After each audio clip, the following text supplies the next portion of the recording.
Hey everyone, this is பூவி. உங்களுக்கு நான் க்ரீன் சிக்கன் பிரியாணி செஞ்சு காட்டுறேன்.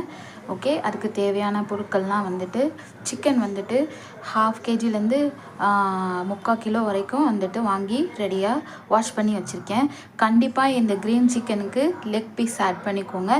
ரொம்ப நல்லா பீசஸ் நிறையா இருக்க மாதிரி வாங்கிக்கோங்க சிக்கனை, அப்போ தான் இதுக்கு நல்லாயிருக்கும். ஓகே, இது ஃபஸ்ட்டு நம்ம மேரினேட் பண்ணி ஊற வச்சுட்டு அதுக்கப்புறம் தான் நம்ம பிரியாணி ப்ரொசீஜர் எப்போதும் பண்ணுற மாதிரி தான் பண்ண போகிறோம். ஓகேங்களா, அதுக்கு க்ரீன் சிக்கனுக்கு புதினா அண்டு கொத்தமல்லி எடுத்து வச்சுருக்கேன். ஃபஸ்ட்டு மிக்ஸி ஜாரில் புதினா, கொத்தமல்லி, ஒரு 4 பச்சை மிளகா அதை போட்டுட்டு தயிர் கொஞ்சம்.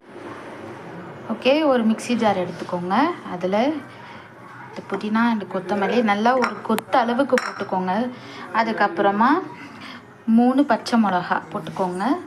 இந்த எண்ணெய் 1 ஸ்பூன் அளவுக்கு இஞ்சி பூண்டு பேஸ்ட்டு போட்டுக்கோங்க. கொஞ்சமாக தயிர் கொஞ்சம் ஊற்றிக்கோங்க. இப்போ நல்லா பேஸ்ட்டாக அரைச்சி ரெடியாக வச்சுக்கோங்க. ஓகே, ஒரு பவுல் எடுத்துகிட்டு அதில் சிக்கன் போட்டுக்கோங்க. வாஷ் பண்ண சிக்கன் எல்லாத்தையும் போட்டுக்கோங்க. அப்புறம் இந்த அரைச்சி வச்சுருக்கோம்ல அதை போட்டுக்கோங்க. நல்லா ஒரு 1/2 hour ஊறணுங்க. அப்புறம் 1 ஸ்பூன் அளவுக்கு சில்லி பவுடரு, 1/2 ஸ்பூன் அளவுக்கு மஞ்சள்தூள் போட்டுக்கோங்க. இந்த அகைன் கொஞ்சோண்டு தயிர் வச்சுக்கோங்க. ஸோ எப்போதும் போல் நம்ம பிரியாணிக்கு போடுவோம்ல மசாலாஸு அண்டு வெங்காயம், தக்காளி, அந்த பிரியாணி திங்ஸ், அந்த பட்டை, லவங்கம் எல்லாம் போட்டு வறுத்தாச்சு, எல்லாம் வதக்கி ரெடியாக இருக்குது.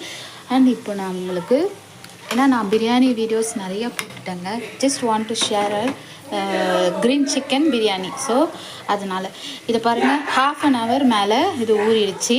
அதை நம்ம இதில் வச்சுட்டு நல்லா கலரிக்கணும். ஓகேங்களா, போட்டுக்கோங்க. ஸோ சிக்கன் அள்ளி வச்சு பிரியாணி மசாலா அண்டு கொஞ்சம் கரம் மசாலா போட்டு ரைஸும் வச்சுட்டேன். கொஞ்சம் ஒரு 1/2 lemon போல் ஸ்க்வீஸ் பண்ணியாச்சு. இப்போது இந்த பிரியாணிக்கு தேவையான அளவுக்கு உப்பு போட்டுட்டு கரெக்டாக 2 whistles. அளவு கம்மியான தண்ணி எப்போவுமே பாஸ்மதி ரைஸுக்கு ஒரு அழகு கம்மியாகவே வைங்க தண்ணி, அப்போ தான் புலன்னு இருக்கும். ஓகே, அவ்வளோதான், க்ரீன் சிக்கன் பிரியாணி ரெடி பாருங்கள். ஓகே, இது கொஞ்சம் சாகியாக தான் இருக்கணும். பிரியாணி எப்போவுமே சாகியாக இருந்ததுன்னா செம்ம டேஸ்ட்டாக இருக்கும். Try at your home. Hope you like my video. Bye bye, see you later. Bye.